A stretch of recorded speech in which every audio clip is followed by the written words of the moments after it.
Hello student, welcome to my YouTube channel Shikkhangan education.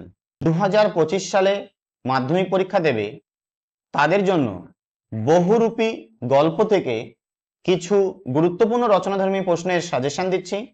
প্রথম প্রশ্ন, হরিদার জীবনে সত্যি একটা নাটকীয় বৈচিত্র্য আছে। হরিদার পরিচয় দাও, তার জীবনে নাটকীয় বৈচিত্র্যের সংক্ষিপ্ত বর্ণনা দাও। দ্বিতীয় প্রশ্ন, জগদীশবাবুর বাড়ি হরিদা বিরাগী সেজে যাওয়ার পর যে যে ঘটনা ঘটেছিল তা বর্ণনা করো। 3 নম্বর, হরিদার জীবন দুঃখের হওয়া সত্ত্বেও তিনি কিভাবে মানুষকে আনন্দ দান করেছেন সংক্ষেপে লেখো।